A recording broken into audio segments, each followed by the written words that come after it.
வாரத்துல ஒரு நாளாவது எல்லா வேலைகளையும் கவலைகளையும் கொஞ்ச நேரம் ஒதுக்கி வச்சு மனசுக்கு கொஞ்சம் அமைதி கிடைக்கணும்னு தோணி இருக்கா அப்படின்னா இன்னைக்கு நாம கோவை புதூர்ல இருக்கும் குழந்தை இயேசு ஆலயத்துக்கு ஒரு சின்ன பயணம் போகலாம். இந்த ஆலயத்தின் அழகும் அமைதியான சூழலும் அங்கே கிடைக்கும் இறை பிரசன்னமும் நம்ம மனசுக்கு ஒரு புதிய நம்பிக்கையையும் புத்துணர்ச்சியையும் கொடுக்கும். இந்த ஆலயத்தின் சிறப்புகள் என்ன? ஏன் இவ்வளவு பேர் இங்கே ஜெபிக்க வருகிறார்கள்? இங்கே நடந்த சில அருள் சாட்சிகள் என்ன? இந்த வீடியோவில் எல்லாத்தையும் நிதானமாக தெரிந்து கொள்ளலாம். வாங்க, குழந்தை இயேசுவின் அன்பான சந்நிதிக்குள் ஒன்றாக பயணம் செய்து இந்த அழகான ஆலயத்தை பற்றி தெரிந்து கொள்வோம். அன்பான சகோதரர்களே, சகோதரிகளே, இயேசு கிறிஸ்துவின் இனிய நாமத்தில் உங்களை அன்புடன் வரவேற்கிறேன். நம்முடைய வாழ்க்கையில் சில இடங்கள் இருக்கின்றன. அங்கே சென்றவுடன் யாரிடமும் எதையும் சொல்ல வேண்டியதில்லை. மனசு தானாகவே அமைதியாகிவிடும். அப்படிப்பட்ட ஒரு அமைதியான ஜெப இடத்தை பற்றித்தான் இன்றைக்கு நாம் ஒன்றாக தெரிந்து கொள்ளப் போகிறோம். கோயம்புத்தூர் மாவட்டத்தில கோவைப்புதூர் பகுதியில் அமைந்துள்ள குழந்தை இயேசு ஆலயம். இந்த ஆலயத்திற்கு நீங்கள் ஏற்கனவே சென்றிருந்தாலும் அல்லது இதுவரை செல்ல வாய்ப்பு கிடைக்கவில்லை என்றாலும் இந்த காணொளியின் மூலம் நாம் அனைவரும் சேர்ந்து அந்த ஆலயத்திற்குள் ஒரு சிறிய ஆன்மீக பயணம் செய்யப் போகிறோம். அதற்கு முன் ஒரு சிறிய விஷயத்தை மட்டும் சொல்ல விரும்புகிறேன். இந்த காணொளியின் நோக்கம் எந்த ஆலயத்தையும் மிகைப்படுத்தி பேசுவதோ யாருடைய நம்பிக்கையையும் தூண்டுவதோ அல்ல.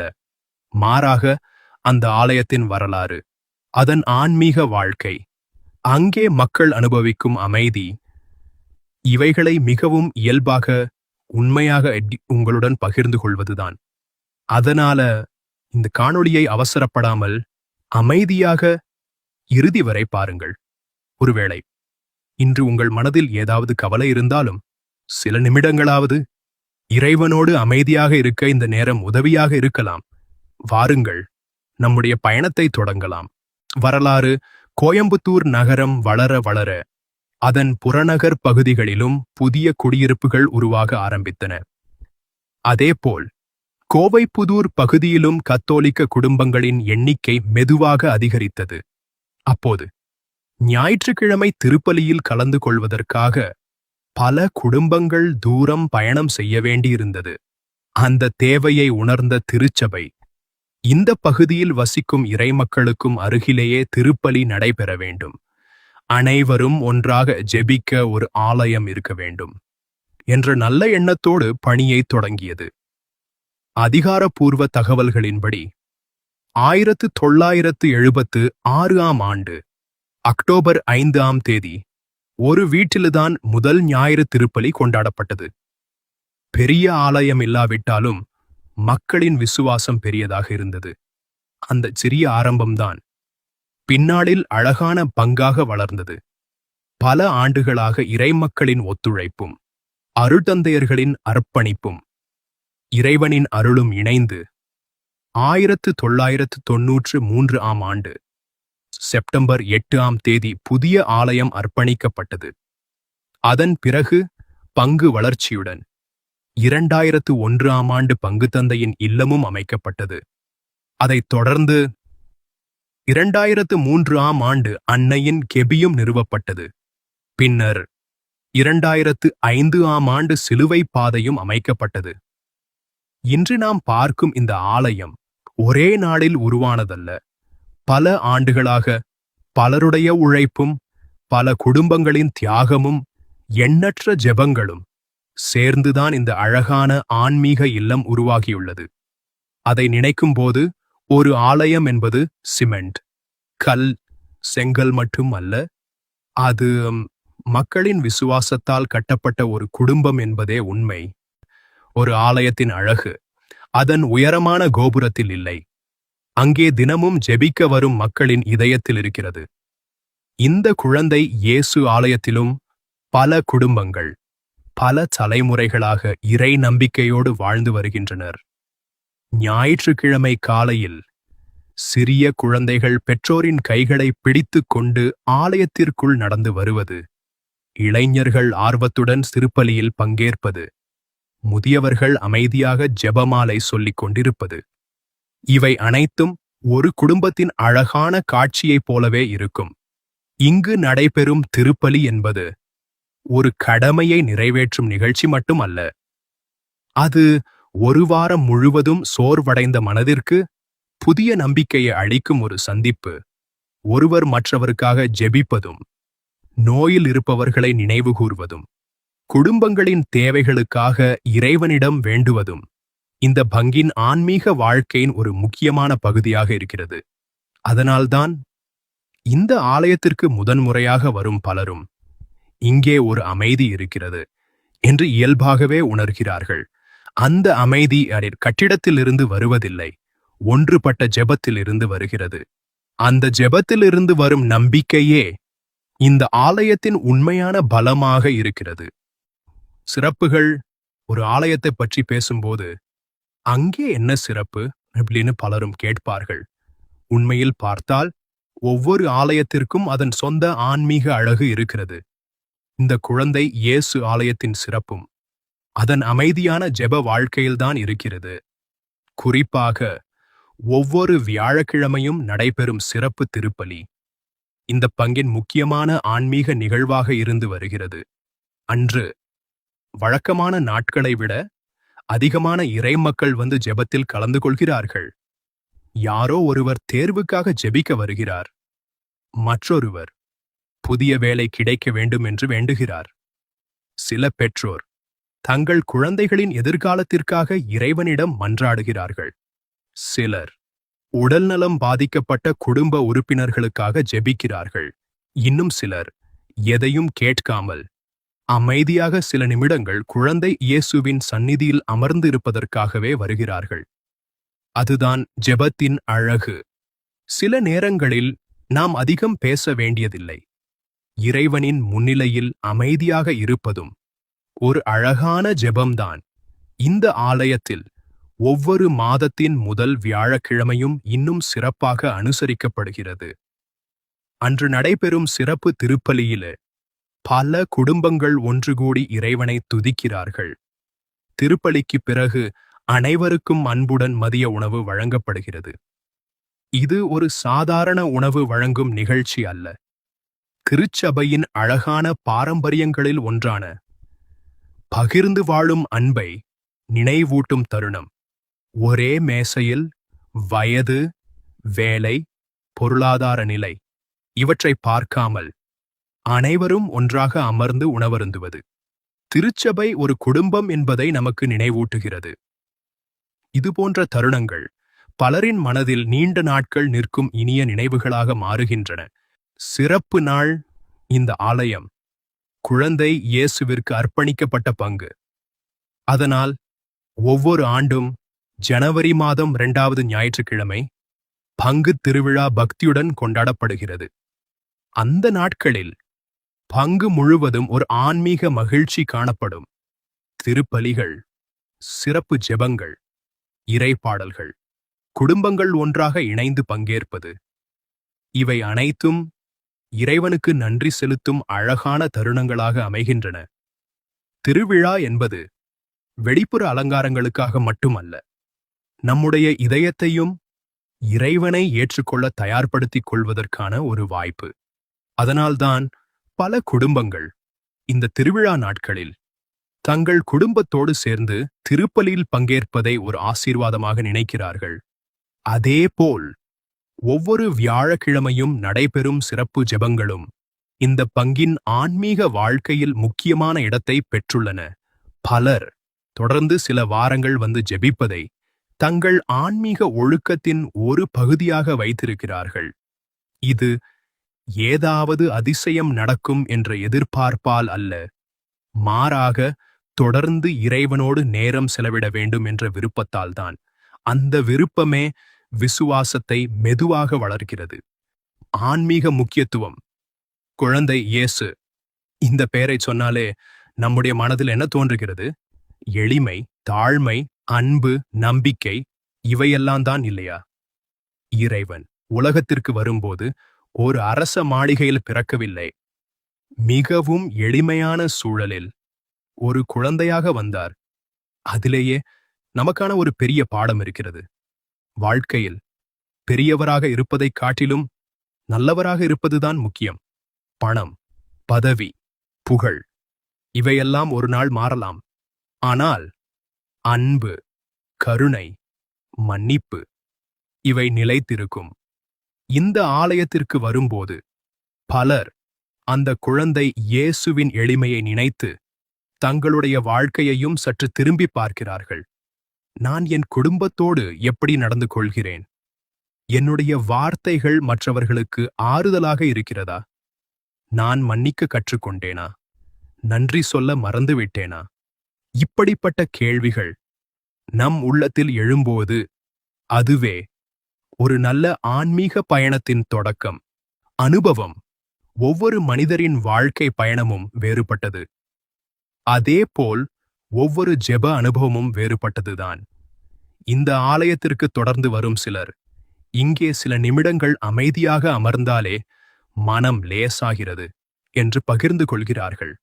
சில குடும்பங்கள் ஒரு புதிய வீடு வாங்குவதற்கு முன்போ, புதிய வேலைக்கு செல்லும் முன்போ, குழந்தைகளின் படிப்பு தொடங்குவதற்கு முன்போ முதலில் இங்கே வந்து ஜெபிப்பதை வழக்கமாக வைத்திருக்கிறார்கள்.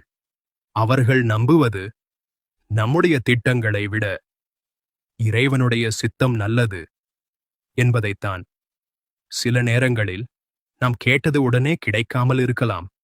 ஆனால் ஜெபத்தின் மூலம் அதை எதிர்கொள்ளும் மனவலிமை கிடைக்கலாம், அமைதி கிடைக்கலாம், நம்பிக்கை புதிதாக பிறக்கலாம். அதுதான் இறைவனின் அருள் பல நேரங்களில் செயல்படும் விதம். அன்பானவர்களே, இந்த ஆலயத்திற்கு நீங்கள் இதுவரை சென்றிருந்தால் அங்குள்ள அமைதியை நினைத்துப் பாருங்கள். இன்னும் செல்லவில்லை என்றால் வாய்ப்பு கிடைக்கும் போது ஒரு நாள் அவசரமில்லாமல் சில நிமிடங்கள் மட்டும் அமைதியாக இறைவனின் முன்னிலையில் அமர்ந்து பாருங்கள். ஒருவேளை நீங்கள் தேடிக்கொண்டிருக்கும் பதில் அந்த அமைதிக்குள்ளேயே இருக்கலாம். திருப்பலி நேரங்கள். அன்பானவர்களே, நீங்களும் இந்த குழந்தை இயேசு ஆலயத்திற்குச் செல்ல விரும்பினால் அங்குள்ள வழிபாட்டு நேரங்களை முன்கூட்டியே தெரிந்து வைத்துக் கொள்வது பயனுள்ளதாக இருக்கும். கோவை மறைமாவட்டத்தின் அதிகாரப்பூர்வ தகவலின்படி திங்கள் முதல் சனி வரை காலை 6:30 மணிக்கும் மாலை 6 மணிக்கும் திருப்பலி நடைபெறுகிறது. ஒவ்வொரு வியாழக்கிழமையும் குழந்தை இயேசுவின் சிறப்பு ஜெப நாளாக அனுசரிக்கப்படுகிறது. அன்று காலை 11:30 மணி, மாலை 4:30 மணி மற்றும் மாலை 6 மணி ஆகிய நேரங்களில் சிறப்பு திருப்பலி மற்றும் நற்கருணை ஆசீர் நடைபெறுகிறது. ஞாயிற்றுக்கிழமைகளில் காலை 8 மணிக்கும் முற்பகல் 11:30 மணிக்கும் திருப்பலி நடைபெறுகிறது. திருப்பலி நேரங்கள் சில நேரங்களில் மாற்றப்பட வாய்ப்பு இருப்பதால் நீங்கள் செல்லும் முன் ஆலய நிர்வாகத்தையோ அல்லது கோவை மறைமாவட்டத்தின் அதிகாரப்பூர்வ இணையதளத்தையோ பார்த்து உறுதிப்படுத்திக் கொள்வது நல்லது. இறைவனை சந்திக்க ஒரு சரியான நேரம் என்று எதுவும் இல்லை. ஆனால் அவருக்காக நேரம் ஒதுக்குவது நம்முடைய வாழ்க்கையை மெதுவாக மாற்றும் ஒரு நல்ல பழக்கமாக மாறும். ஜெபம். அன்பான குழந்தை இயேசுவே, இந்த நேரத்தில் இந்த காணொளியை பார்த்து கொண்டிருக்கும் ஒவ்வொரு சகோதரரையும் ஒவ்வொரு சகோதரியையும் உமது அன்பான கரங்களில் ஒப்படைக்கிறோம். அவர்களின் வாழ்க்கையை நீர் அறிந்தவர். அவர்கள் சொல்லாமல் வைத்திருக்கும் கண்ணீரையும் யாரிடமும் பகிர முடியாத கவலைகளையும் நீர் அறிந்திருக்கிறீர். ஆண்டவரே, மனதில் பாரம் சுமந்து வாழும் அனைவருக்கும் உமது அமைதியை அருளும். பயத்தால் தளர்ந்து நிற்பவர்களுக்கு துணிவை தாரும். நம்பிக்கை இழந்து நிற்பவர்களுக்கு புதிய நம்பிக்கையை அளியும். ஆண்டவரே, எங்கள் குடும்பங்களை ஆசீர்வதியும். கணவன் மனைவி ஒருவரை ஒருவர் புரிந்து கொள்ளும் மனதை தாரும். பெற்றோர்கள் தங்கள் பிள்ளைகளை அன்புடன் வழிநடத்தும் ஞானத்தை அருளும். பிள்ளைகள் தங்கள் பெற்றோருக்கு மதிப்பும் அன்பும் காட்டும் நல்ல மனதை பெறச் செய்யும். எங்கள் வீடுகளில் சண்டைக்கு பதிலாக சமாதானமும், கோபத்திற்கு பதிலாக பொறுமையும், காயப்படுத்தும் வார்த்தைகளுக்கு பதிலாக அன்பான வார்த்தைகளும் நிறையட்டும். ஆண்டவரே, வேலை தேடிக் கொண்டிருப்பவர்களை நினைத்துக் கொள்கிறோம். பல இடங்களில் முயற்சி செய்து பதில் கிடைக்காமல் மனம் உடைந்து இருப்பவர்களுக்கு நம்பிக்கையைத் தாரும். உமது திருவுளத்தின்படி அவர்களுக்கு நல்ல வாய்ப்புகளை திறந்து வையும். நோயால் அவதிப்படுபவர்களை உமது கரங்களில் ஒப்படைக்கிறோம். மருத்துவமனையில் இருப்பவர்களையும் வீட்டில் ஓய்வெடுத்து வருபவர்களையும் மருத்துவர்களையும் செவிலியர்களையும் அனைவரையும் ஆசீர்வதியும். அவர்களுக்கு உடல் நலமும் மன அமைதியும் அருளும். படித்துக் கொண்டிருக்கும் மாணவர்களை நினைத்துக் கொள்கிறோம். அவர்களுக்கு ஞாபக சக்தியையும் பொறுமையையும் நல்ல முடிவுகளை எடுக்கும் அறிவையும் தாரும். அவர்களின் எதிர்காலம் உமது கரங்களில் பாதுகாப்பாக இருக்கட்டும்.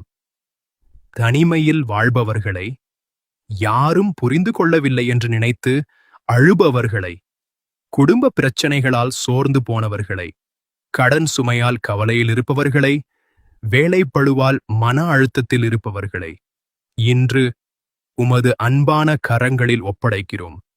அவர்கள் ஒவ்வொருவரும், நான் தனியாக இல்லை, இறைவன் என்னுடன் இருக்கிறார் என்ற நம்பிக்கையோடு வாழும் அருளைத் தாரும்.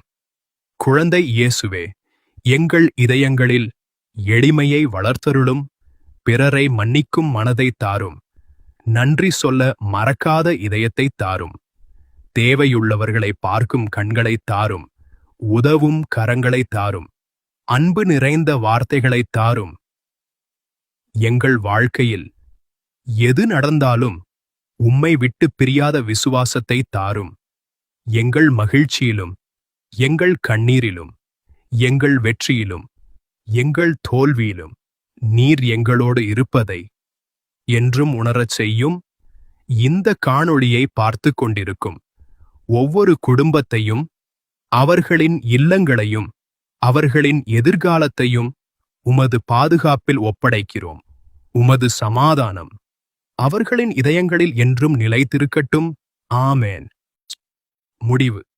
அன்பானவர்களே, இந்த ஆன்மீக பயணத்திலே இறுதி வரை என்னுடன் இணைந்திருந்ததற்கு மனமார்ந்த நன்றி.